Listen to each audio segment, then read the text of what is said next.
My name is Joefel. I'm the founder of Purge Coffee Roaster.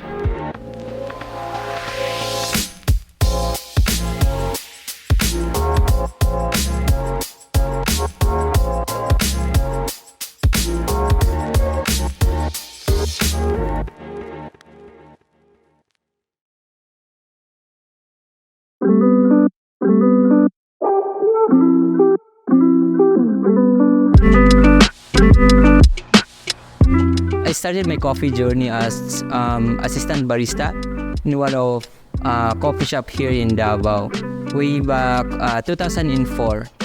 And through various coffee competitions, exposed ako sa industry, a much bigger scope of the industry. And that's where I got into specialty coffee movement.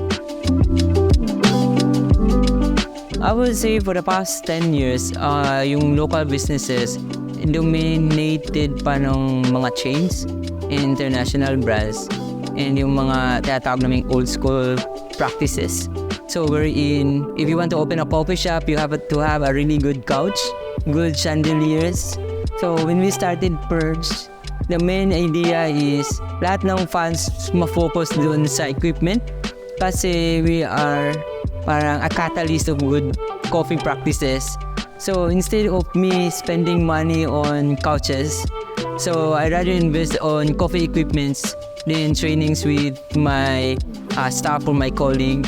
So the whole idea of Purge Coffee is to focus on coffee consultation, training, and supplies for me to make it more efficient and much faster yung pag-share ng experience ko sa community. That's why I got into parang coffee consultation and training. We are situated in areas wherein we produce coffees. So, yun yung advantage ng Mindanao in general. So, easily we can go to Mount Apo or Bukidnon. Very important yung climate condition, yung lupa, yung precipitation ng ulan, ng hangin.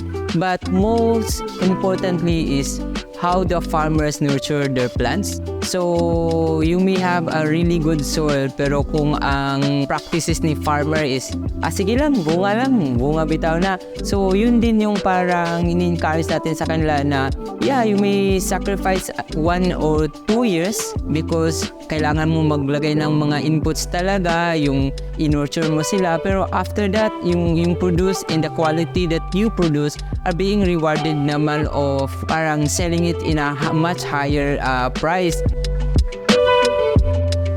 We strongly believe kasi na lahat kasi we always give back to the farmers. So kung ano yung success na or recognition na nagigain ng mga shops, binabalik lang din natin yun sa mga farmers na yun. Well, of course, we look forward for the more exciting years to come. Of course, yung challenges, nandun naman lahat yan in every aspect kahit sa industry. But of course, with the help of intervention ng mga government agencies wherein you guys are working hand in hand in order na hindi lang isang product, isang farmer, but nationwide mabigyan ng importansya from farm level all the way sa consumers end. And kumbaga the whole value chain. Well, of course, Purge will always be here. We will do our part in promoting specialty coffee. So, not just to better our lives, but of course, yung sa mga farmers in general.